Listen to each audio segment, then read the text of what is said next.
I was racking my brain to think of some kind of clever allusion to something, but I know so little about cars that I couldn't. And then you just say bend over.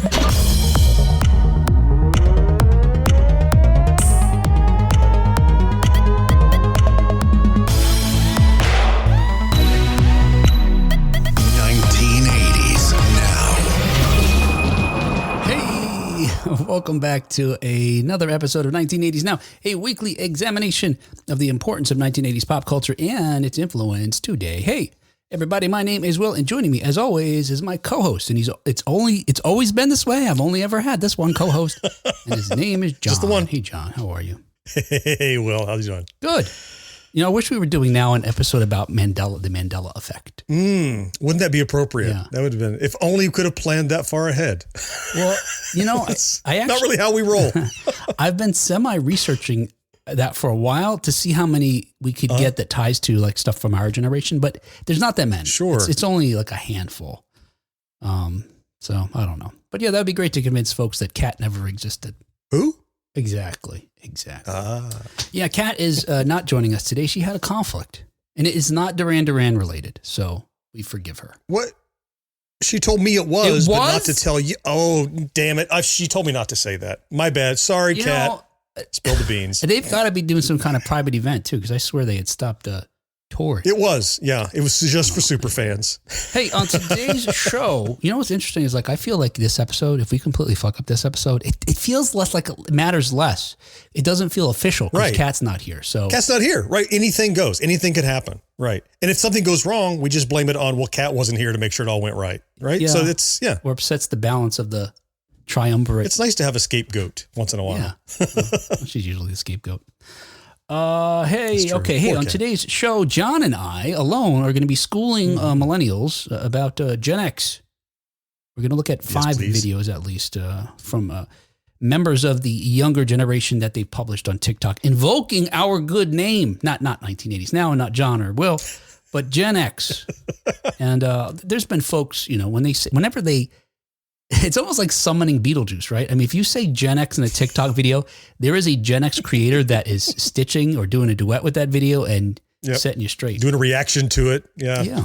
There's usually a Gen Xer out there who's going to defend us, but today we're going to defend us. Yeah. All right. We're going to do it in an efficient way. Since neither of us really generally waste a lot of time on TikTok anyway, we're going to do them all 5 of them in one shot. Hey, but before that, we're going to review current news story related to 1980s media, including the first video. First video RPG, and I try not to use the word game twice, because I say the first video game RPG, but G is game. It's like saying ATM machine, you know, so. Or Chips Patrol, right, it's one of those. Exactly. Yeah, I know what you mean. But the first video RPG is getting a digital facelift and a whole bunch of Transformers news. If you don't like Transformers, wrong episode for you. Come on, John, you're feeling it, right? There's something off with this episode, because Kat's not here. Well, yeah. Well, of course. I don't like it. Right. Well, it's multifaceted. The one is anything goofy that happens, it's not Kat's fault, it's my fault. And so I don't have a shield. I see. And then I feel responsible to make sure that anything clever Kat would have said, I have to think of, or we miss out entirely. That's hard. I feel the pressure. It is. You know, I don't know if you've had this experience, but I've noticed this in my real life. This is honest and true. I always feel like hanging out with just one real life. What's a real life again? Hanging out with just one person, it could be great, you know? You could be really great friends with somebody and have a good time. But you add a third person and something more magical happens. It's like that leapfrog effect. Yeah. You know, it's like, you're the 2 for 1. You have that kind of thing. But if ever there's a lull, and sometimes you'll have, every pair have their own connections usually. Like these 2 know each other from work, and these 2 know each other from the club, and these 2 know each other from scouts or whatever, different things. And you have your own little connections. And so there's always something interesting to learn instead of just what you 2 have in common and can talk about. You can listen to what the other 2 have in common. And I do that with you and Kat because you had the background that you went to school together. So I didn't know that part of your life. So sometimes I learn more about you guys listening to you interact. And so there's that ping pong effect that you're lacking when you have just the, I guess just the pong effect. Beep. Yes. Boop. Boop. Just left and right. That's all you got. Hey, Marty McFly says Will is all flustered. It is off-putting, yeah. Owl says, missing her laugh already. And Miss So says, agreed, Will. Threesomes are the best. I prefer a one-some. That's my preference. You're not doing a one-some right now, are you? Hands on the table, John. Hey, before we get... You can't see the table. or you put your hands up and the table just starts rising all by itself, up and down. How is he doing that? Impressive. Yeah. Hey, before we get started, though, a quick announcement. Available now for your listening and viewing pleasure, it turns out. I had the chance to be a guest. It was my honor to be a guest on the post-finale podcast, which is an audio and video podcast hosted by a young man named Ankit Madira. And Ankit he's a self-professed guy who's hasn't seen a lot of movies. Somehow they just missed him in younger life. And he and I talked about it. I don't know if it made it in the show or not. We talked about it a little bit more because he says in part it's because, he saw a lot of Bollywood films and not necessarily Hollywood films growing up. So his friends, I think he grew up in the Seattle area. So his friends, had a different cultural point of reference than he did, being of Indian descent and his parents raising him on the films they loved, which were a lot of Bollywood movies. So he has this show where he said it and essentially was sort of did it out of necessity because his friends are so often bringing up movies to him that he said, I'll watch them, but let's make a show out of it. So he's capturing his experience of seeing these films he missed and preserving it for posterity in these shows. Yeah, sort of. Cause he watches them and in very short order gets on and records with somebody who's there to talk about it. And usually the person he's talking about is someone who brought him the movie or likes the movie a lot. So they know it well. Knows it well. But he's reacting it to the first time. Like he'd just seen it. So fresh out of, anyway, we talked about, at my suggestion, I asked if he would be interested in talking about Joe versus the Volcano, which came out in March of 1990. Yeah. But it's a very, it was made in the 80s and has a lot of connection still, to that decade, of course, to our decade. Are you a fan of that movie? Did I ever ask you this? You have not asked me that. Okay. You have mentioned before that you enjoy the film. I'm sure, look, it was 90. And so that was good, like junior college. And we were going to the movies all the time. So I'm sure I saw it in the theater. But it's certainly not one that I've gone back to time and again. It's one that I probably saw in the theater and never again. So I don't have a really good, like Kat would go, I feel like I saw it, maybe put it on my list kind of thing. It's that kind of, I have the Kat effect that I have for Joe versus the Volcano. And look, I told this to Ankit, I tell this to everybody, and Kat knows this too. I have used it as a litmus test for certainly potential, romantic partners. For mates, right? But also friends. And so you get a pass because you don't recall it in such a way you can even say whether you like it or not. But I wouldn't say yay or nay. Yeah. But yeah, there's something about it. Anyway, check it out. It's called The Post Finale. It's on YouTube. It's on podcasts. I like this kid. So let's help him out. Okay. Let's help him get this thing going. All right. And speaking of getting going, let's get going ourselves. Hey, first up in 1980s news, Wizardry is being remade by Digital Eclipse. Wizardry, the full title being Wizardry Proving Grounds of the Mad Overlord, although that wasn't the first name in development. They changed it to this. Anyway, it's generally agreed to be the first ever RPG, as I teased earlier, and it's certainly the first I can recall ever playing. It's Dungeons and Dragons. They took Dungeons and Dragons, that sort of mechanic, and the creatures, the treasure, the classes of characters you could be essentially, and put it into a video game. And in 1981, when it came out, it was groundbreaking and fantastic, and I had it. Did you ever play this game? Oh, of course. Yeah. I probably played more of, there were several series out at that time. There was Wizardry, there was Ultima, there was Fantasy with a PH, Fantasy. And I probably played more of Ultima than the others, but I played them all at one point or another. And Wizardry is one that a lot of my Apple friends played more than I did. Because I think it might have come out on the Apple first, or maybe it didn't get ported until later to some other platforms, because I didn't have the Apple. I had the Atari computers. But yeah, its legacy precedes it as everybody like, oh, Wizardry, you just say it. Anybody that played it in the day, their eyes light up. They go, oh yeah, that. I spent so many nights in my bedroom by myself fighting orcs and spiders and hobgoblins and whatever. Yeah, it's wonderful. Yeah, and you're right. It came out in 81 and it was first released only on the Apple II, and I had an Apple IIc. Was it? Yep. It was later ported to a bunch of other systems, and even in Japan, they released it on Super Famicom. and Game Boy Color eventually. But I didn't play it alone. I was lucky enough to have, a good friend of mine who we had come up together playing Dungeons and Dragons together. So it probably right around this time, I don't know, I want to say 80, 81, 82, we had the red box that we saved up and got at Toys R Us. I love that you call it the red box. Everybody, without checking each other's notes, all call it the red box or the blue box or whatever. I love that everyone has the same experience and the same nicknames for things, even though we didn't cross-reference it. Well, yeah. And I always say this every time I bring it up. I have my dice. They're on a shelf right over there. So do I. On a shelf over there? Absolutely. Yeah. The ones you put the crayon, you colored in the dice with the wax crayon. Think about it. Those dice are, over 40 years old, and they've got over 40-year-old crayon in them. Mm-hmm. I had to redo a little bit of it, but yeah.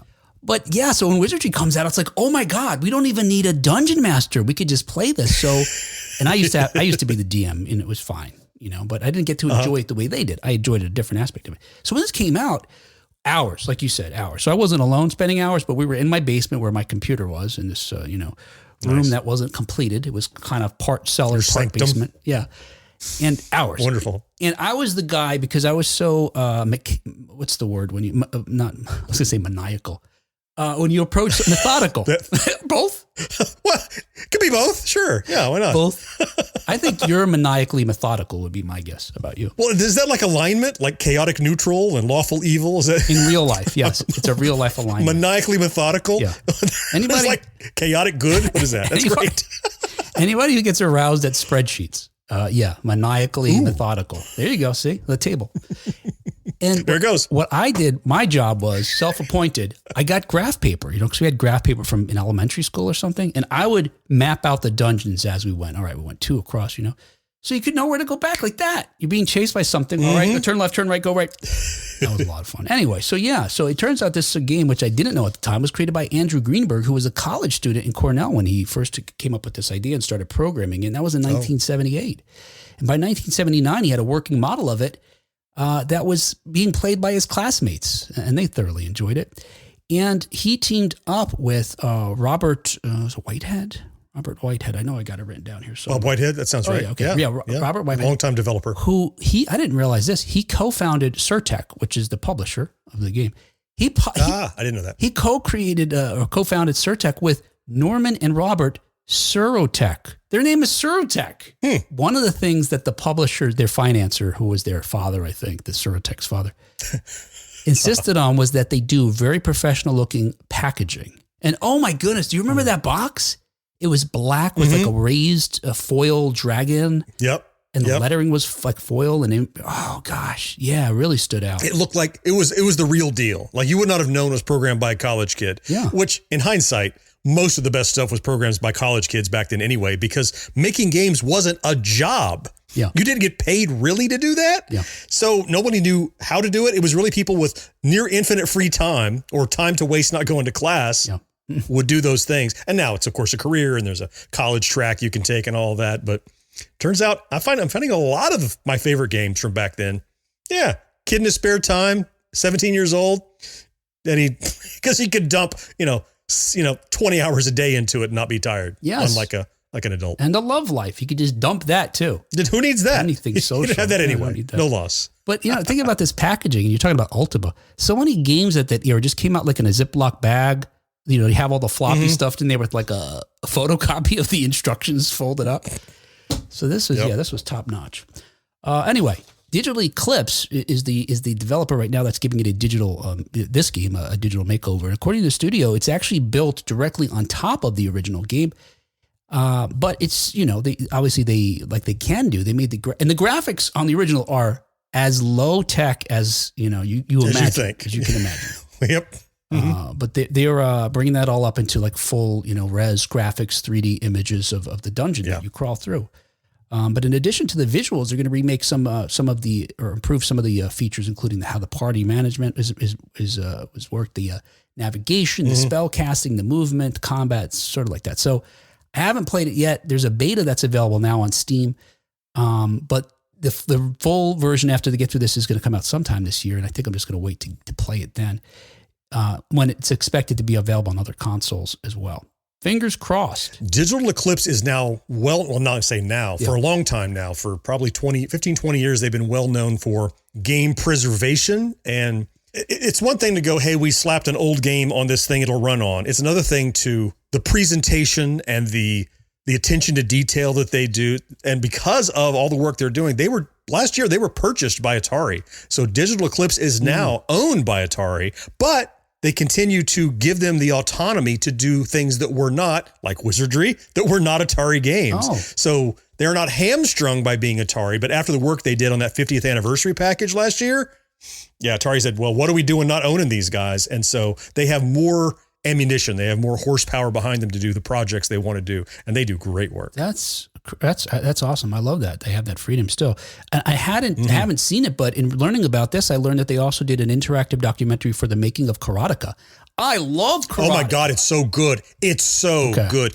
This is a game you download and play and weep because it's not a game. It's an interactive documentary that includes like Jordan Mechner, the creator of Karateka, however you want to say it. Yeah, we said Karateka. His notes, his scribbled diagram, interviews with his father who wrote the score and talk about what they were doing. And like the rotoscoping he did, like when the guy climbs up on the ledge, it was actually his dad climbing up on the fender of their car. They filmed it with the old, it's so good. And it's a story of a young man wanting to follow a dream he normally wouldn't follow. He wasn't doing well in school, but his dad saw his passion and he said, if this is what you love, I'm going to find a way to help you do it.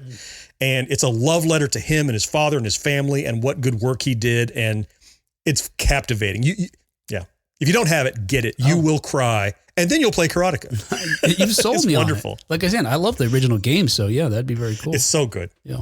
Well, if you want to play the beta, it's available for $30, like I mentioned, on Steam. Oh, and also on GOG, Early Access. I don't know what that is. Yeah, GOG. Good old games. Good old games. Okay. Hey, in other 1980s news, as reported by comicbook.com, a Transformers event is coming to theaters.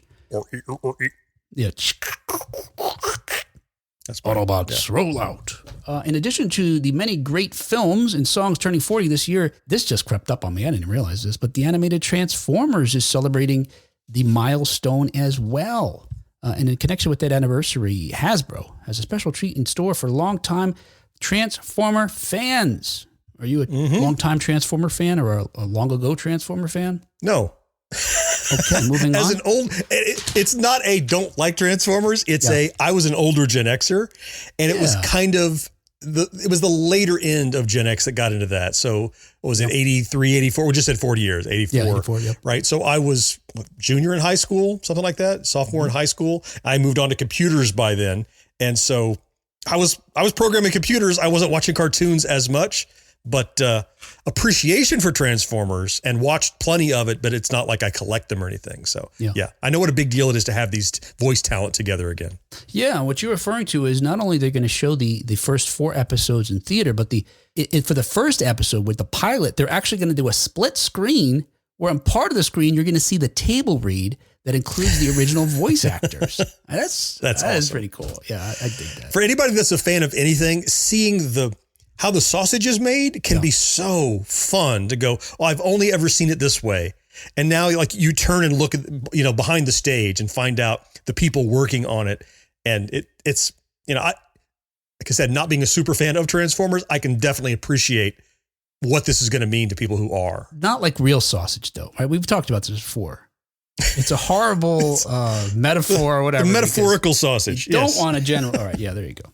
Anyway, not only that, like as I mentioned, after the pilot episode, you're going to be able to see the second, third, and fourth episodes without being able to see those table reads. But hey, what are you going to do? It's still going to be pretty cool. Yeah.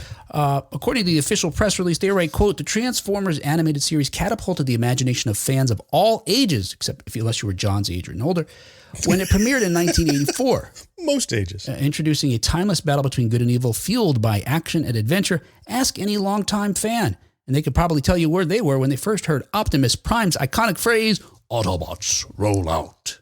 Roll out. This is a pretty good Peter Cullen, I think. But if you do say so yourself.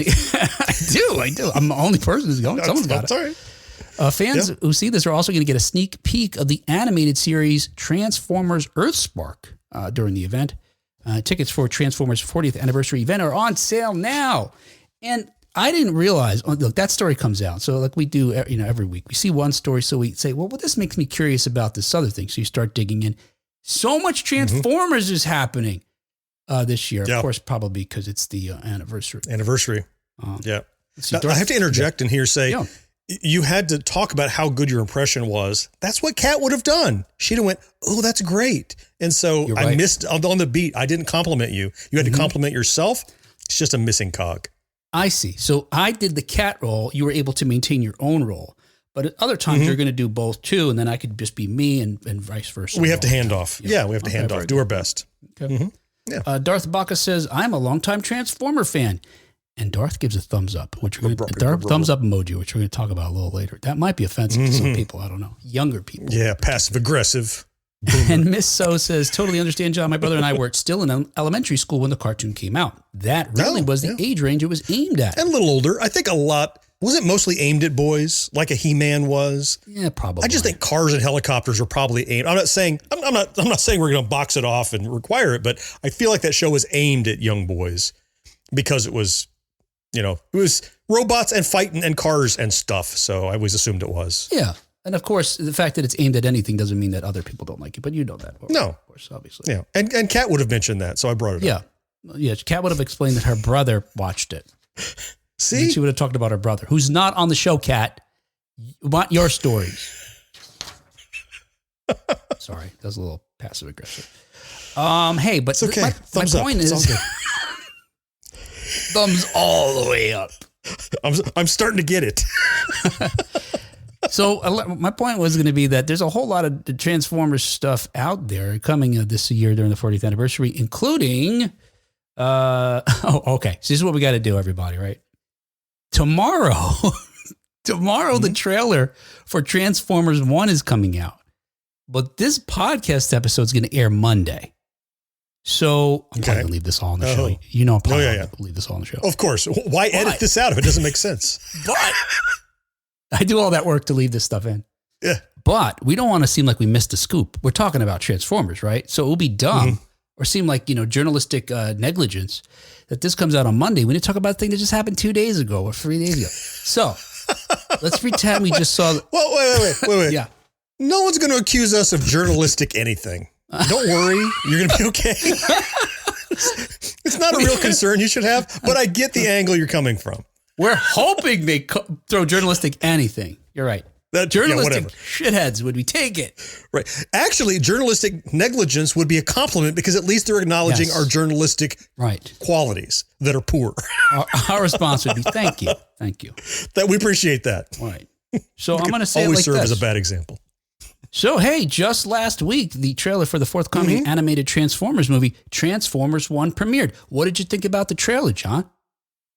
Well, it came out on Thursday, and I couldn't wait to see it, and it was everything I hoped it would have been. Me too. Lots of robots and things changing, and cars and things. All safe bets. And that one twist, I can't wait to see how that works out. That was groundbreaking. I can't imagine what they're going to do with that. Mm-hmm. So, look, I didn't know this movie was coming, but it's an animated prequel to the Transformers that, that we know, the canon that we're familiar with. What's a little confusing to me is it seems that even though this is animated and it's animated in a computer, it's not traditional cartoons like the TV show was. In fact, Lucasfilm is the one who did the animation. They're the ones who do the special effects for the CG for the movies, the Michael Bay films, and those spinoffs, etc. It's a little confusing to me because it seems like this is a prequel to the films, not the cartoons necessarily. Based on what I'm reading, prequel to the Michael Bay film, so an animated prequel to those. Yeah, I mean, you know what we haven't seen in Michael Bay's films is any sort of origin story. We know the origin story with the Allspark and the war that took place but we don't. Everything takes place after that. We saw that in the cartoons, I guess, both in movies and in flashbacks, but not in the Michael Bay films. Yeah. They tell us when they get here, but we don't see it. Look, I have a problem with those films. The first one was almost great. There's so many things where I was like, why did they do this? And I did a little reading about it, and it turns out Steven Spielberg, who produced them, who's the executive producer on these films, which shocks me. But he's the one who hired Michael Bay to do it. But Spielberg at first, the first film said, you know what this should be? Let's keep it simple. It should be a story about a boy and his car. It was going to be the boy and Bumblebee. If we can focus on that relationship developing through the arc of this, we'll be good. It'll have a heart and all this. Michael Bay gets involved and wants to make these, commentary about war and all this other stuff. So, and Michael Bay wanted to make even more aggressive film than that, apparently, but he then visited the Hasbro offices somewhere in the Northeast, I think. And he had a change of heart. So he did soften it and bring it more closely aligned with what we were familiar with. But Spielberg, I think, had it right. The cartoons had some kind of heart to it that first movie didn't. And subsequently, they just kept going further and further away from anything that resembled a Soul Heart or Soul. Yeah. There's something to be said. I know people that in the day cried about a cartoon robot dying. Yeah. Oh, right? yeah. I mean, more than a couple people. I mean, there was a heart to it. And like you said, with the first film, there was even a standalone Bumblebee film a little bit later that kind of did that again. But more often than not, I haven't seen the recent ones, but I see the trailers and it's 800 robots turn into 800, rhinos and whatever monsters they turn into, and sometimes cars and sometimes fish. And it's chaos on the screen that it's digital noise that I'm like, well, in between there is their story. I haven't seen the more recent ones, but the early one, I would tend to agree with you. Yeah. Which is a bummer. But what's interesting is we talked about how much we loved Godzilla X Kong. I don't know how you call it, but the latest Godzilla film. And it was giant monsters fighting giant monsters. And there was something about the way they presented it where it worked. But these Transformers movies, which are, and maybe it's because they're mechanical, they're not organic, but it doesn't work in the same way. Any kaiju movie where you take time out of the story to perform dental surgery on a giant monkey, it's clearly slowing down and giving you a beat to get to know these people. That's like the save the cat moment. It's a thing that literally happened. That Kong had a sore tooth, and so he came through the portal to lay down on a mountain so a guy with a helicopter and a crane could pull a tooth and put a titanium one in for him. Yeah. But it had a baby Kong. It had those little beats that weren't about the people. Yeah. There was a small roster of monsters that you got to know a little bit in there. It's that same kind of, the good guy, get to know them, root for them kind of thing that when it's a war movie, it's harder to do. You're rooting for the side, not for the individual, which I think Godzilla X Kong did pretty well, That's interesting. Yeah. In that sense, there was a more human sort of, and look, gorillas are very similar to us in many ways, including the way they socialize. So there was a more relatable, smaller feeling, personal type story.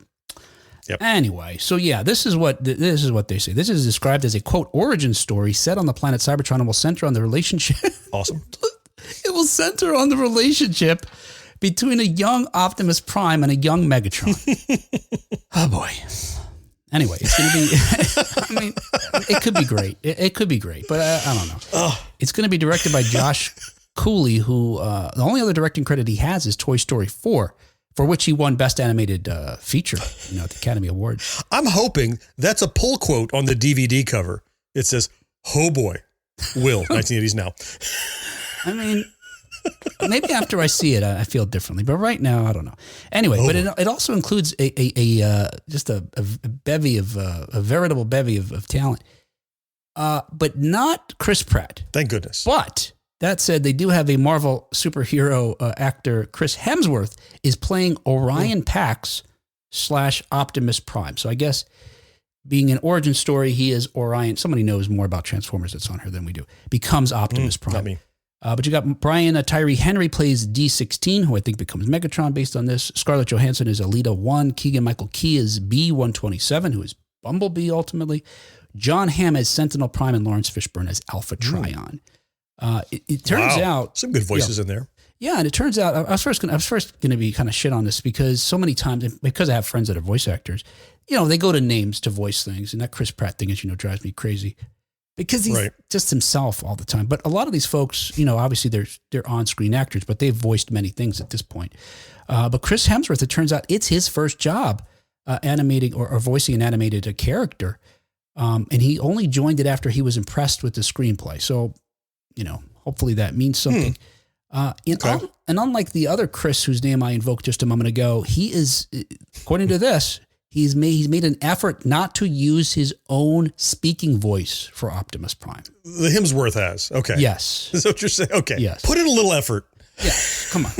Anyway, and I see in the comments, Darth Baca says that it was going to be a standalone movie. But Darth, check this out, because according to the producer last June, Lorenzo Di Bonaventuris, he said that the story will progress over 3 movies and will depict the characters' evolution into their live-action counterparts. This is where I was saying I got confused.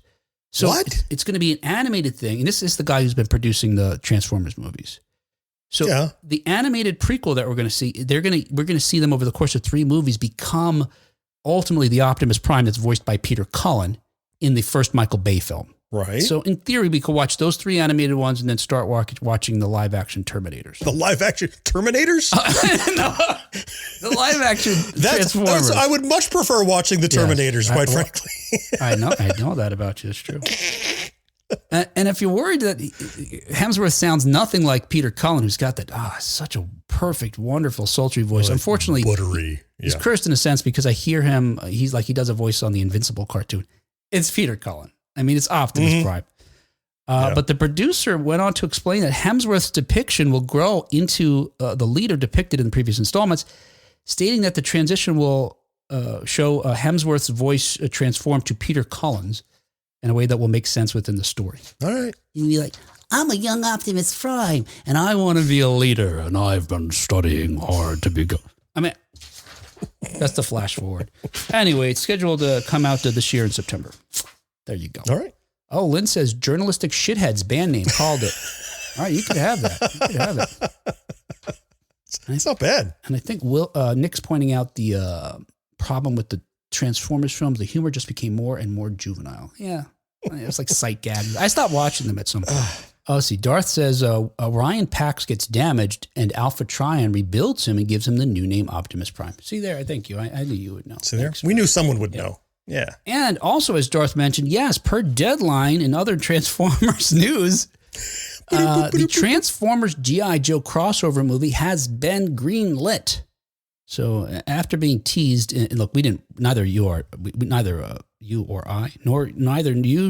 I have watched the last film, Transformers Rise of the Beast. That's right. That's right. Apparently, this was teased in a post-credit scene that shows, they introduced that the world of G.I. Joe exists and that they want to play a role and they're there to help, that sort of thing. So they showed like a robot guy interacting with the G.I. Joe guy, and now we know they're together. Sort of. In the same universe. Exactly. So the actor who was sort of the lead in the whole film, and again, I didn't see it, but I know this actor, Anthony Ramos, who's in Hamilton. I've only seen him in Hamilton. He's in a meeting with another character. I think it's Michael Kelly who plays him. And he says, hey, if you're looking we'd love to have you a part of our organization, gives him a business card. And then he opens a secret door and goes inside this room and a little thing. And then the kid looks out and he's like, there's computers and different stuff I should probably recognize from G.I. Joe. And then finally, Anthony looks at the card and it says G.I. Joe on it. Oh, not Avengers Initiative. It's G.I. Joe. Got it. No, yeah. Whatever. It's the same kind of setup almost. Yeah, anyway. We're forming an organization. Yeah. The idea to mix these two worlds together actually began in the 1980s in the Marvel published comics that saw these two worlds merge. Just like the other films that we talked about, Steven Spielberg's also going to be the executive producer, and normally that gives me great hope for films, but because of my great disappointment with most of the Transformers movies, I don't know. I don't know if that matters. How do their abilities complement each other? I mean, do the G.I. Joes just drive the Transformers? Yeah, like, I don't need you in there, dude. I got this. No, really. It's like, I can move around on my own, and I'm a giant robot with weaponry, and you're a little meat sack that has a little pistol. Pop, pop, pop. I mean, how are you helping, really? Other than get a lube job or something, Whoa. Lube job. It's not a euphemism. They literally need a lube job. Yes. Yeah, I don't know. It seems like an odd complementary pairing of franchises to me. Optimus is feeling tense. You know what to do. I've got the grease gun, Optimus. Bend over. Honestly, I was racking my brain to think of some kind of clever allusion to something, but I know so little about cars that I couldn't. And then you just say bend over. Okay. Right in the catalytic converter. There you go. All right. So yeah, you got me thinking though, talking about how meat sacks are. Subtlety is not one of my fortes. You probably tamp it down when cat's around. But you got me thinking, you're talking about meat sacks inside these things. We're talking about the origins of Transformers in a prequel. It would be great to see the first time a human climbed inside of one, right? And oh shit. Shredded. I got to be more careful. Somehow I got to transform around these people. Something that would be. Yeah. I tried to think about that. Yeah. But it'd be messy. Anyway, I was curious that they're even going so far with the Transformers because, again, I felt like it was a great brand with potential that they kind of screwed up. But it turns out that Rise of the Beast made $430 million last year, which was enough for it to best the other big franchise film of last summer, Indiana Jones and the Dial of Destiny. Damn it, Kathleen Kennedy. Yeah, that's right. So somehow her fault. Yes, that's why we're getting this. All right, hey, that was 1980. Hey, our independent podcast is brought to you every week by folks just like you. So if you'd like to help us out, please follow us on the podcast platform you're listening to right now. Subscribe to our YouTube channel. Share an episode on Facebook. All of these actions just take a moment and are 100% free. But if you'd like to chuck in a buck and help us keep publishing the show week after week, please visit us at 1980snow.com/support to find out how you can send us $1 or $2. And thank you so much. It means a lot. Marcus said G.I. Joe has lots of upgrade gadgets that perhaps they could actually contribute. Oh, okay. Yeah. Huh. Right. I mean, these are high-tech sentient robots from another planet. What could they possibly benefit from mankind? Yeah, we have a silencer on our gun now. It's super awesome. Yeah. All right. Hey, we have a giant robot. As we mentioned, look, this is a constant trend, but there's folks needing content and younger folks needing content or calling out prior generations on, various platforms, including TikTok. And because they're bored. Well, whatever. Anyway. Don't be jealous. But like I mentioned, on these streamers, when someone says Gen X anything, someone like Slim Sherry or some of these other folks jump in right in there and stitch it and set them straight. But anyway, so some of them that just kind of, caught my attention, we'll say it that way. I wanted to bring to your attention and just see if we could settle sort of how we feel about these things. Maybe set some of these younger folks straight. The irony is, whatever we may say, they don't really want it explained to them. They just want to rail against the machine and yell at us to have content. They're not going to go, oh, we heard from 1980s now, and now it's all very clear. They don't really want a resolution. No. They just want a beef. Right.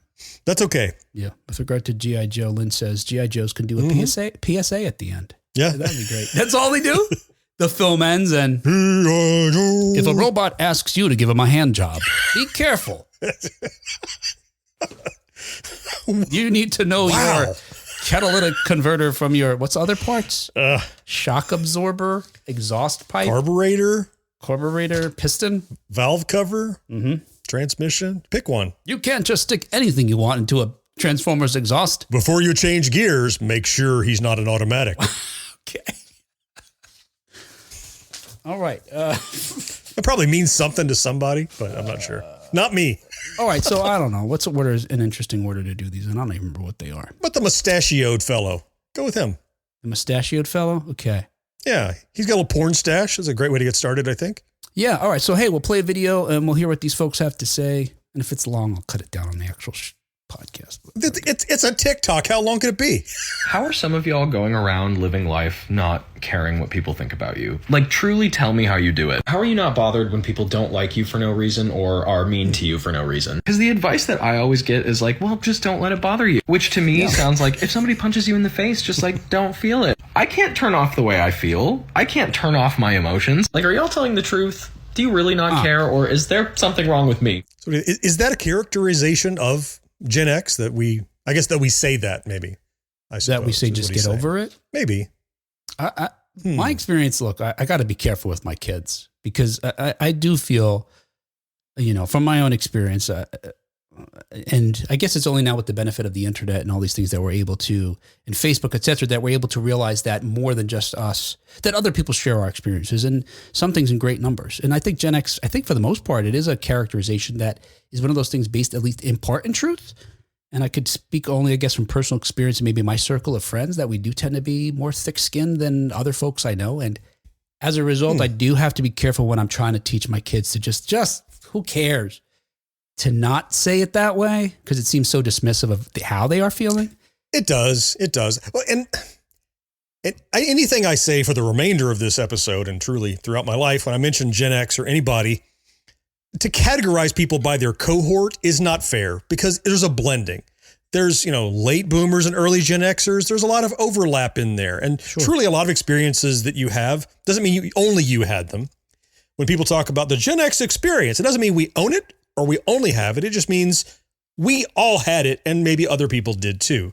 So an experience that I associate with Gen X that probably could attribute to that perception is we were often told as kids, first, we were free range kids that were running around on our own all day.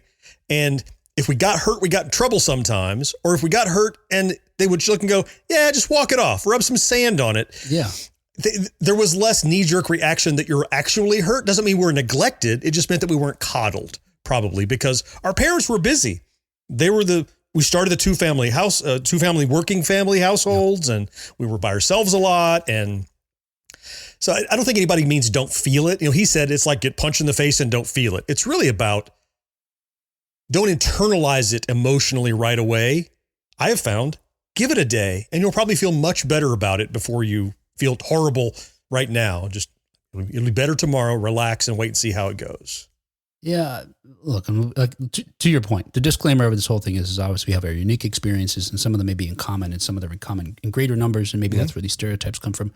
Mine is, I recall greatly, so many people and adults in my life, parents, saying like, it was the older generation that raised us was the, you think that's bad, kind of thing, because they had it worse. Right. The uphill in the snow both ways to get to school kind of thing. That was the prototypical boomer story they would tell Gen Xers. Whatever we complained about, you ain't got it rough.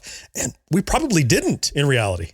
Yeah. We didn't have it rough. And, they were raised by folks that came out of the Depression. So, so it kind of makes sense. But yeah, I remember being told specifically to suppress my feelings. Like, no, or I'll give you something to cry about. Think about it. I mean, that was a thing. That's a thing of, that from, again, the parents that, the generation that raised us, this is what they told us. So yeah, I do feel like, to sort of a large extent, we were told to suppress our feelings. But the other thing I came across, and sort of thinking about it, looking at other folks who responded to these things and doing some reading is, and this is another aspect I think of certainly my circle that is maybe I have to be careful of how I carry it over into my life with my family is, we had fun making fun of each other. There was some joy in putting each other down and you couldn't take it seriously. Otherwise you'd be upset all the time. And it really wasn't personal, even though your best friends would probably call out the thing that they knew bothered you the most. Right. Yeah. Whatever it was that you most didn't like. Yeah. Yeah. And if you let them know, that's it. You are done. That's your nickname now. Right. And so you did have to start guarding how you feel, and maybe not responding how anybody raised in any other environment, our kids, or coddled in these little bubbles could. So I think the characterization is true. Can you teach that an ability to somebody to do it? Not really. And I think too, what that poster was alluding to, it's probably our perception, meaning Gen Xers, people of our generation or our general cohort. And certainly my perception, and I won't speak for anyone else, is that younger generations tend to get upset a little bit easier or maybe show it easier a little bit. And it's probably because they've been empowered to not internalize their emotions. So they put them out there right away. And you know who taught them that?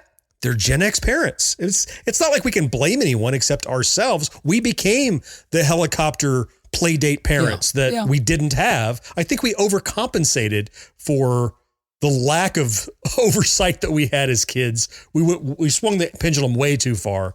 And now we're saying, and now we want to hold them accountable to what our standards are, even though we raised them to be a little more open and sensitive and sharing with their feelings that we made have bottled up. So it's a fair comment. I mean, your point almost points out like, that maybe we're responsible for creating these ingrates. But I mean, we don't even have to get to that. But you're right. It's sort of our how we raised our kids, a reaction to how we were raised, of course. Yes. Mm-hmm. Nick says there's older Gen Xers who act like they're emotionally bulletproof, but they can be triggered about other topics. Yeah, that's true. Everybody's fair. Yeah. I tend to think I don't have any, but and Marcus says, what the fuck do you do when something actually goes wrong if you spend your time worried about every single one of your feelings? You know what? I agree. I tend to be like that, Marcus. And that's how I approach my kids and even my wife when they come to me for advice about things. It's like, don't waste your energy on this. Save it for the real thing, man. This seems big. Trust me, this is nothing. Like, oh, you didn't get the part in that play? Well, wait a minute, because think about what's going to happen later when your car explodes on the side of the road. That's a big deal you got to deal with. Right. Not like, oh, it's an inconvenience. But yes, again, I think we tend to shelter our kids because we weren't sheltered. And so those things seem bigger to them likely than they might have been to us. So when we see it, you go like, why are you upset? Just, tough it up. Walk it off. And yeah. And Miss So says, we also set things on fire and blew things up as kids in the 80s. We were afraid of nothing. Yeah, we did. Yeah, I guess that's part of it. No, I as I want to do sometimes, I just did some digging around to see if anybody's actually dug into this idea that like, why are Gen Xers seem more thick-skinned maybe than other generations. In an August of 2023 New York Times article called Hate Gen X, Get in Line Behind a Gen Xer, end quote. So we're self-hating? Is that what they said? Yes. Yeah, exactly. Sarah Miller is the author, and she tries to understand why the insults of younger generations don't hurt our feelings. And she ponders whether it's that we're practiced at hating ourselves is one thing.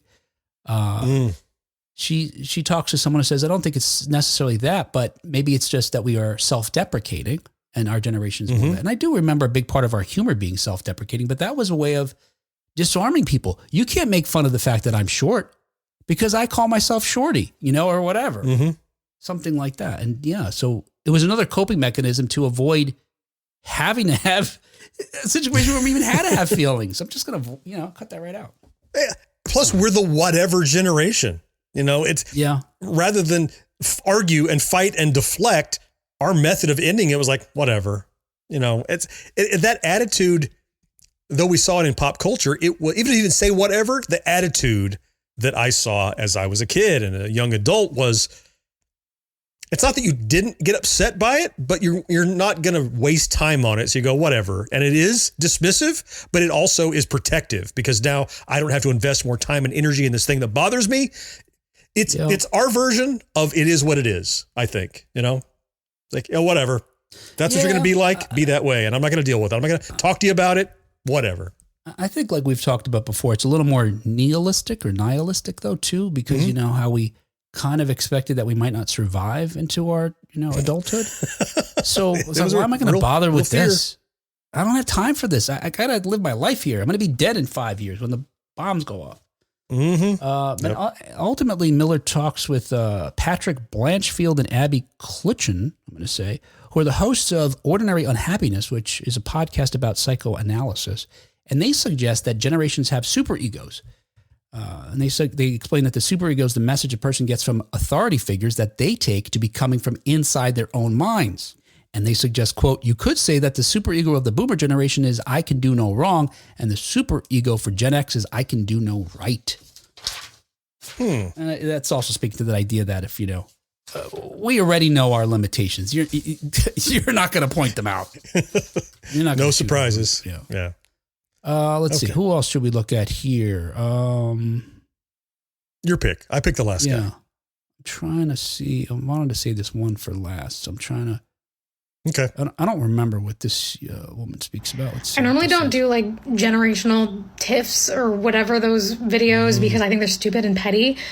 But we need to have a serious discussion about Gen X and older and the casual use of the ellipsis. Oh. Now let's remember that the ellipsis is used to either demonstrate words that aren't there or hesitation.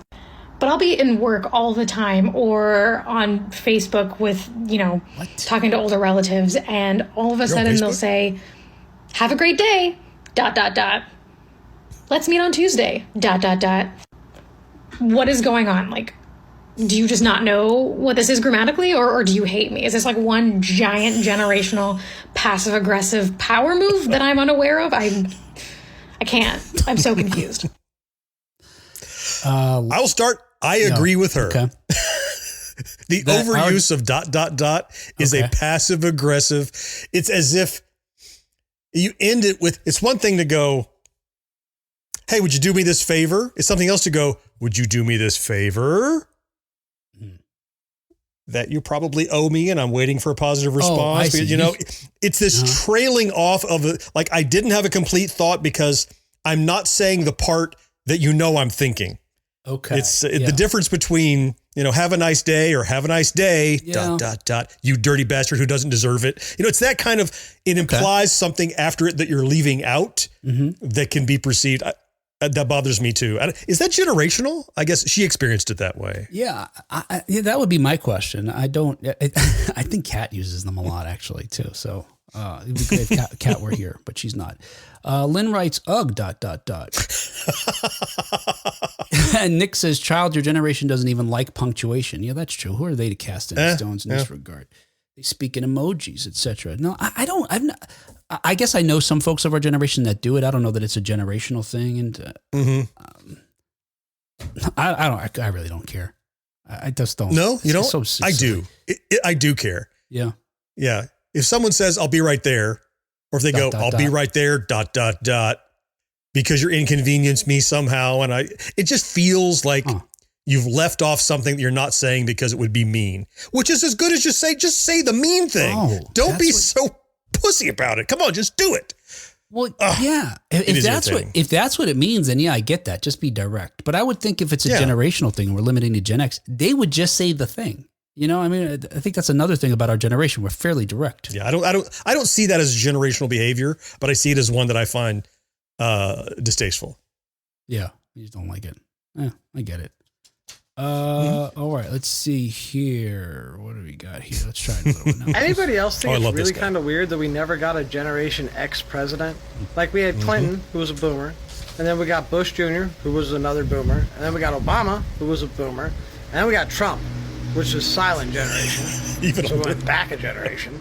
And then we got Biden, which is also silent generation. Like, we're going to have, and the people who are going to be the nominees for 2024 are Trump and Biden, who are both silent generation. So we're going to have people who were alive in the 1940s as the president in 2024. And this makes my brain hurt. But what happened to Generation X? There's really not even that many of them in Congress or the Senate. Like, there's way more boomers and now millennials than there are Generation X in Congress or the Senate. And it's just like, what happened to this generation? Fair point. Yeah, I have thoughts about this, you know, because what do you beginning think? A couple of years ago, it does seem like I want to say in politics in particular, because there's other things, I think in other industries, our generations have been very active and you know, has been able to, I want to say allowed to participate, but in some instances, older generations couldn't. They had to step back. So, you know, you were saying earlier, college kids are the ones that make the video games. There's certain types of industries, businesses that rely on the innovation of younger folks, you know, like the very streaming platform that we're watching, you know, taking these videos from TikTok. But politics is a whole different animal. And there's probably I can't think of another industry. I mean, think about the entertainment industry. Folks from Generation X are leading in there. That's why we got a lot of 80s, you know, content. Politics, it just drives me crazy. But he's right. And I think the reason why is the boomers refuse to retire. They do not want to step down. Well, I hadn't considered that at all. Yeah. And so, yeah, in fact, look, and trying to back this up again, because so that's my opinion, and it turns out it's technically true for a couple of reasons, including the fact that Congressman Eric Swalwell, for example, who spoke with voters in Iowa and New Hampshire, South Carolina. He's a Gen Xer, and he was thinking, hey, you know, maybe people want to hear from a new voice. And no, turns out what he learned is that voters are risk averse to younger candidates. And I can kind of understand you might have especially if you're an older person, you have a greater, you know, comfort level with someone either of your generation or Or there's Close to this your automatic, generation, closer to your generation, or you have this automatic feeling about someone, a paternalistic thing. If someone seems like a father figure to me or a mother figure to me, I tend to trust them more than someone who seems like the kid who should be mowing my lawn. I feel like we do hold the responsibility of a kind of a disconnect between the message we gave when we were younger and how we followed through on that. But either way, we can't win, because on one hand, we were fight the establishment, rage against the machine. We brought that in from boomers because they were anti-war and protest. And so we had our version of that was hands off, like you guys are doing what you're doing, and we don't want to be a part of it. So that tracks. We didn't want to be a part of it. We still don't want to be a part of it. However, we also, on the other hand, not me or you personally probably, but a great many people would say, well, when I'm old enough, I'm not going to make these same mistakes. I'm going to fix this. I'm going to be able to do whatever. But we don't. We err toward the side of the whatever. It's like, I don't want to get involved, standoffish, laissez-faire, do what you want to do kind of thing. Yeah. It's almost like we don't want to impose ourselves, or maybe we don't feel worthy of being in that role because we railed against it for so long. We don't want to become that. Yeah. So even if becoming that means you can make a difference that's positive, if it's something you just don't want to be, you find distasteful, I can see Gen Xers not wanting to become a part of politics because their entire life they thought politicians were bullshit artists, and they don't want to become a bullshit artist, I agree with you in that regard. Yeah, we were raised in the 1980s during an era where, Reagan was telling us, the president of the United States was telling us, don't trust government. And look, he had a reason to in a sense, except he's the president. So you think if anybody's in a position to get it fucking straightened out, he should. But instead he's like, don't trust anybody, including me. He's like the guy in Last Crusade telling Indiana Jones, don't trust anyone. Turns out to be the bad guy. Anyway, so yeah, and we talked about this before. So all of our media followed suit. We have all these TV shows, movies, etc., that have these characters that were anti-government, but they were quasi-government. They were doing things, mostly enforcing some kind of law or law and order that the government normally would. But yeah, okay, coming out of Vietnam, coming out of Nixon, all that stuff, I get all that. So you're right. I do think we were disillusioned. And partly, like we talked about just a moment ago, our parents and older folks are telling us that we're worthless and dumb and, yelling at us when we don't hold the flashlight at the right angle when they're trying to fix the sink from underneath or whatever. Yeah. So I think that's a good combination not to be motivated, but there's a good number of folks who are anyway, in spite of that, because somehow they grew up in they had a normal childhood with loving parents, and there's just no place for them anyway. And I got some info with regard to this. Okay. A Pew Research study from 2023 shows that the House of Representatives is getting younger a little bit, and the Senate is getting older. How much older could it fucking get? The median age of the voting House is 57.9, down from 58.9, so about a year. The current Senate's median age, on the other hand, is 65.3, up from 64.8. And when you consider, and this is going to sound like a smart thing, but I read this. When you consider that the median age in America is 39, or around 39, according to the Census Bureau, our country is being run by a gerontocracy, it turns out. Which means the old folks are in charge. I don't like that they're doing it. I like the phrase. Yeah. And take a look at this. If you want to see it by generation, because I was talking about it by age, on the right here is a chart that shows how the current House is based on generation. The yellow is Gen X. Everything else is somebody else, but the green and the dark green are the older generations, and they outnumber us easily. By a bunch. Yeah. And so I agree with everything that we've said so far. And in fact, folks in the chat, including Miss So, agree with this idea that we're, disillusioned. So why would we want to join that? That's it. But again, I contend that there's no place to go. And these old folks, once they get in, they're hard to get out because now you're running against an incumbent. And I found this, according to a 2023 piece by a former speechwriter for George H.W. Bush, Mary Kay Cate. She said most baby boomers who delay retirement do so because they can't afford working, right? But she's talking about us, about regular folks. She points out these politicians who won't leave, they're millionaires. And when they retire, they get amazing government pensions and health care, not even Medicare or Medicaid. They get the best healthcare. Like proper paid for healthcare. Yeah. Yes. Right.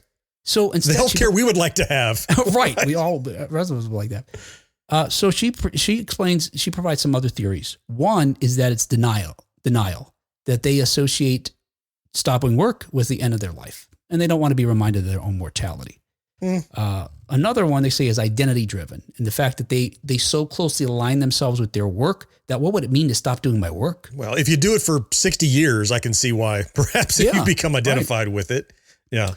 Another theory is ego. She says these folks are not exactly humble, so they think that they're indispensable. Who else is going to do it if not me? Mm-hmm.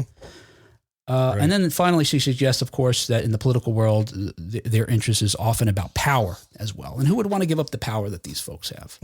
Get the fuck out. I mean, you're old. I guess there's some power in there, but I would say by and large, you're ineffectual. And, you see, I don't want to cast aspersions based on age, but certainly just like there are millennials and Gen Y and people that understand, when I say understand things, I should be more specific. They understand the general attitude of the current situation as far as pop culture and as far as the attitudes that people have that old people just don't adopt, myself included. I don't adopt the mentality or the thoughtfulness that people today have because they were raised in an entirely different way. Yeah.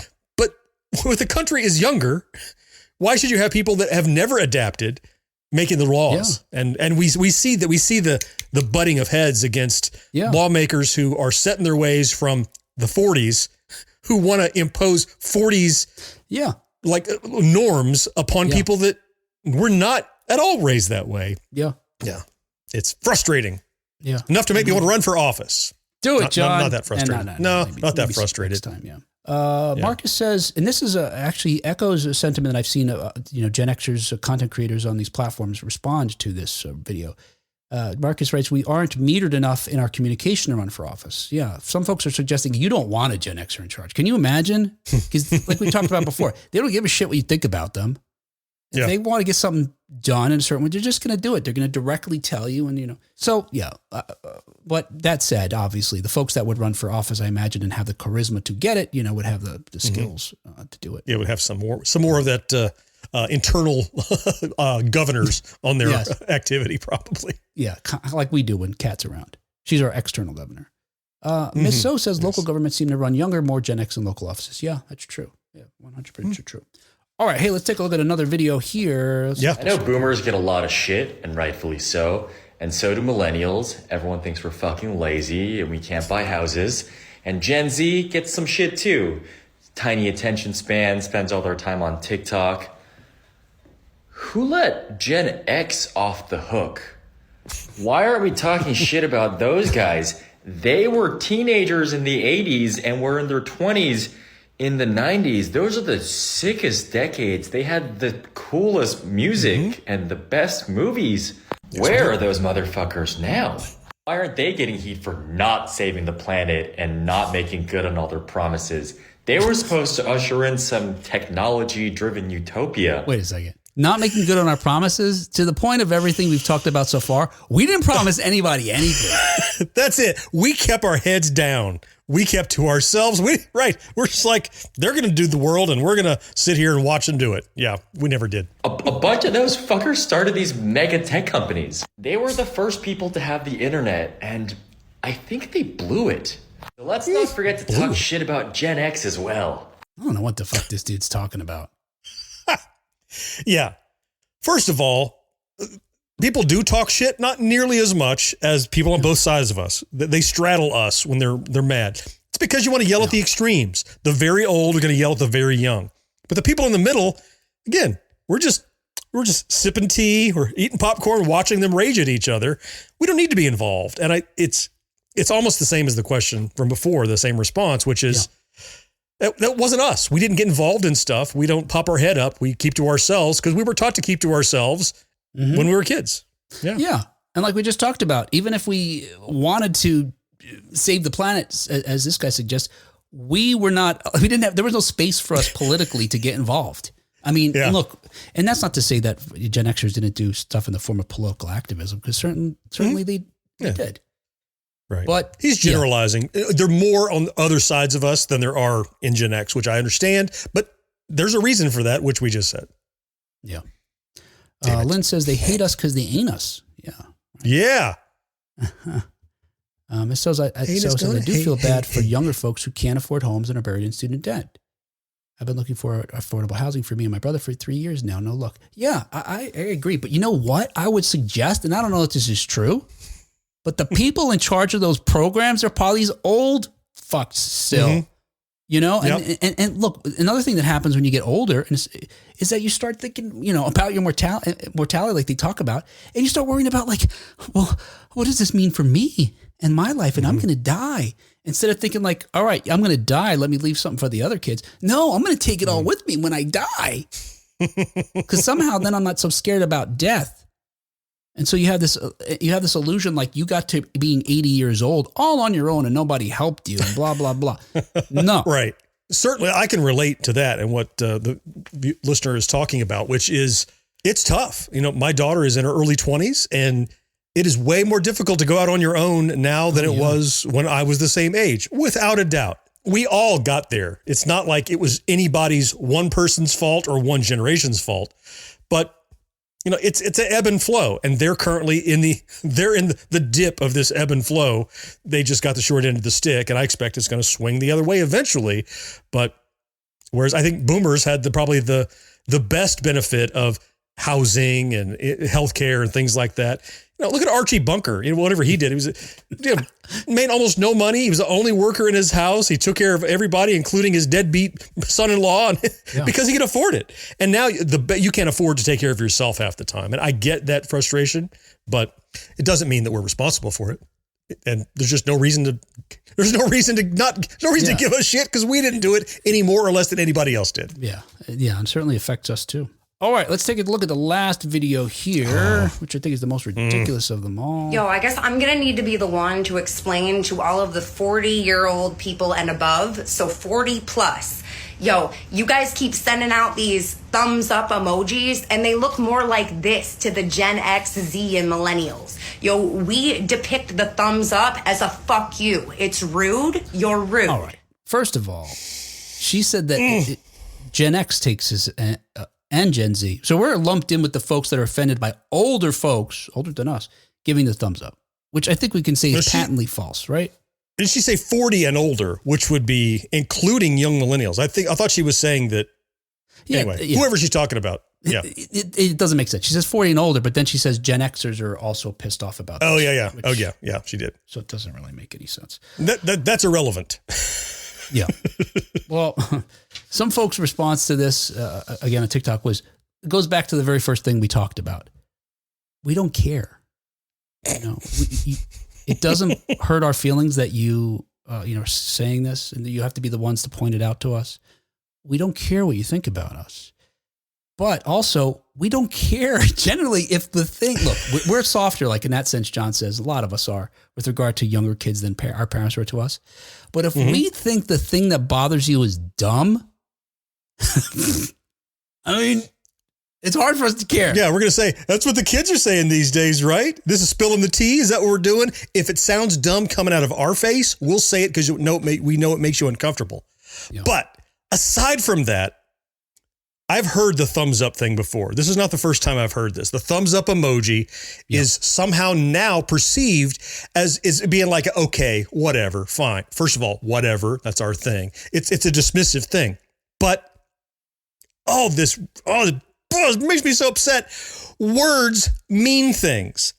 But you didn't want to talk with words. You wanted to talk with little pictures. So we gave you 8,000 little pictures to use. And then we started using them because you want to talk with little pictures. And now you want to change what the fucking little pictures mean. No, a thumbs up means thumbs up. It means all right. Okay. It doesn't. Mm-hmm. And by the way, there is a flip off bird emoji if you'd like to use it. And we could use it if we wanted to. We know where it's at. If that's what we meant, that's what we would put under your comment, not a thumbs up. Yeah. Okay. Better now. You make me think, like, who are raising these kids? Like, who raised that woman? Like, I imagine a Gen Xer did based on her age. I'd expect, yeah. So didn't she, look, for all we're saying that we coddle our children in a way more than our parents coddled us, but my kid knows I'm direct. My kid knows if I want to say something, I just say it. They know I don't generally, passive aggressively give them a thumbs up when I mean fuck yourself. Right. So I don't know how these younger people are getting these. How do they not know these certain things about their parents? Well, the problem is they're not talking about their parents. They're formulating their own. What does this mean? Yeah. And then they want to map that intent on anyone that uses their new meaning. The thumbs up meant what it meant. It still means that, right? When you're at the airport and the guy is out there and he gives you the thumbs up, he's not saying fuck the pilot. He's saying you are good, right? Thumbs up still means something. And it means the same thing in emoji as it does in reality. Just because in your little group, you said, hey, let's all, the thumbs up, let's say it means this, or we all agree it means this, doesn't mean we're all going to start using it that way. Because we have defined what it means already. And your redefinition of it does not affect me, whatever. Jason says, I never thought the Fonz was flipping people off. That's right. Hey, fuck all you guys. Yeah. Now, it turns out, and I don't think this is the origin of this, but it turns out that not all of the symbols that we use in our country, the United States, hand gestures mean the same thing everywhere else. And so I thought some of these were interesting that I'll just share with you. Okay. One is I think the thumbs up's pretty universal, though. But okay, yes, go ahead. I'll save that one for last. All right. Okay sign. It turns out, look, in most places, making a circle with your thumb and index finger means okay. But you make that same gesture in Brazil and you're giving the equivalent of the middle finger because it has insulting, quote, scatological connotations, according to the New York Times. That's right. In fact, Richard Nixon once raised eyebrows in the 1950s when he made that gesture as he stepped off a plane in Brazil. Right. They're saying you are an asshole is effectively what that means to that culture. It's funny. I never thought about that. I've known people from Brazil. Right. And because we can't have nice things in this country, this is also some version of this now has come to stand for, white supremacy. Seriously? I didn't know that. Yeah. Goodness. I think it's upside down maybe, and they're hiding it. They're doing it in pictures and stuff when they Ooh. Like how an upside down pineapple means something different? I just learned that on some TikTok video, I think it was. I was waiting to hear how you learned it. Yeah, I came home one day. I'm here for the party. I was like, honey, why are we decorating with pineapples? And I fixed the one that was up. No, put it back. Devil horns. So look, mostly heavy metal folks, make the sign of the side of the horns, devil horns. Yeah. Sure. But in many European and South American countries, including Italy, Spain, Greece, Brazil, Argentina, and Colombia, the gesture has a more obscene meaning. There, it's used to mean cuckolds, husbands whose wives are unfaithful, because the word for cuckold in Italian, Spanish, and Greek is the same word for horned. So they actually make this gesture to tell someone their wife is cheating on them. So if it's based on linguistics, for us, it could also mean horny if we wanted it to. Yeah, right? I was thinking that's kind of, it's probably okay, good. It probably is. Yeah. How you doing? Somehow. Now you know. You probably know this one. The peace sign. The V, obviously make the peace sign by making a V with her index and middle fingers. Before you say, is it directional? Is that true? How do you mean directional? No, go ahead. Go. Like, is it forward or backward? Yes. Two different things. Yes, okay. that's exactly and in fact, right. if you turn it, it means something even worse, I think. Oh. Someone is offended right now watching this. They're like, I cannot believe. I don't know what this means, but someone's going to figure it out. He's putting up the horns and he's doing this and he's assholing me. It's everything. Giving you the thumbs up, John. That's a little vivid. But originally it meant victory during World War II for among the Allied nations. And then eventually anti-war activists adopted it, sort of reappropriated as a symbol for peace. Well, yeah, as you mentioned, in certain Commonwealth countries, including the UK, Ireland, Australia, when you turn it around, it's an obscene gesture, meaning the middle finger. But it actually does also require this little flicking up. Yeah. So this looks like a curious rabbit to me. Hey, did you see where my buddies just looking around?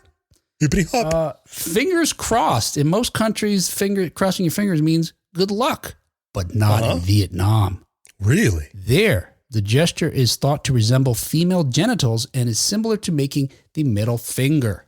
Everything comes down to the middle finger. I didn't know that one. That was a new one on me. I see this, and it makes Stop! You're offending me, Will. You're putting up all these obscene symbols. I was showing you. Oh, you know what I think of those? Thumbs up. Okay. Now I can make a whole anatomy. You could. Cat, we miss you, Cat. Cat, you need to regulate this shit. Yes. And finally, the thumbs up. It's a sign of approval in most countries. However, several countries in West Africa and the Middle East, including Iran, Iraq, and Afghanistan, the gesture has the same connotation as up yours. It's the same as the middle finger in the U.S. Now, I don't think that young lady was Middle Eastern, or was probably thinking of other cultures. Yeah, well, she called us bro, so. All right, and there you go. That's all that nonsense. Brandon says, in the writings of Shakespeare, biting your thumb at someone was a fuck you. That's right. Do you bite your thumb at me, sir? I do bite my thumb, sir, but I do not bite it at you, sir. Yes, Brandon, I know what you're doing there. Nick, it says, on the military, the upside down okay is the punch game. Google it. Yeah. Oh, is that in the military? We did that in high school too, Nick. Yeah. We called it snap or something like that. Yeah. Yeah. If you could, and it had to be below the waist though. If you get someone to look at your okay sign upside down below your waist, you could punch them. Yeah. Yeah. Made you look. Yeah. Made you look. Right. Yeah. That's pretty funny, right? Mm-hmm. That got around. That's another one of those things we said, like, without anybody talking like about it. Everybody just knew it. Yeah. All right. Hey, that was the show without Kat. Aww. And because she's not here, I'm going to tell you guys, because even without Kat being here, we're still grateful. We're grateful for all the folks that help make our show every week, including our early adopters, Rick Parker and Karen Flieger. Thank you. Awesome people. And our secret of our success level Patreon supporters, John Henderson, Craig Coletta, Marcus Taylor, Tony Great, Matt Marino, Nick Guillory, and Brandon Greer. Thank you so awesome much. Bunch of names. Thank you, everyone. Yeah. And hey, if you'd like to support us the way these folks do, please go to patreon.com/1980s now. You can give us $1 or you can give us $1,000 every month. Spread out over the course of your lifetime, perhaps. Yes. Just like we're socking it to the millennials and Gen Zs. I'm going to put you in debt. We know you can't afford it. So boomers, help us out. Do it. Yeah, and if you're old and about to die, leave us some money. If you're a wealthy congressman who won't get out of the damn office. Yes, you owe us. Right. It's a subsidy if they do it. But if you can't do that, we understand. There's plenty of free ways to support us, including just letting other folks know about the show, emailing us, sharing Facebook posts, following us on YouTube, that sort of thing. Or you could just leave us a comment like Neon Vandal did on our recent interview with Lucinda Dickey of Breakin' and Breakin' 2 and Ninja 3. Neon Vandal wrote on YouTube, great interview. Lucinda always comes across as such a lovely woman. I grew up in the UK and saw the, quote, serious hip-hop things like Wild Style and Style Wars first, and then the more mainstream things a bit later. I actually prefer Breakin' over Beat Street because it showed what was happening on the West Coast. Those Breakin' films are great, low-budget, feel-good street dance musicals, both with stellar soundtracks. Love them both. TKO, which stands for Turbo, Kelly, and Ozone. Anyway, that's that. Hey, we will talk about other things some other time. And Kat will may be here. I don't know. Maybe she'll be here next time. That'd be nice. Yeah, unless she has anything else to do. That's unfair now. Come on. See, that's you picking on her because you love her. We know what you're doing. I know. We just have to call it out so it doesn't seem mean. Yeah. Wish I weren't like this. Hey, we will talk to you next time on 1980s Now. Roll out.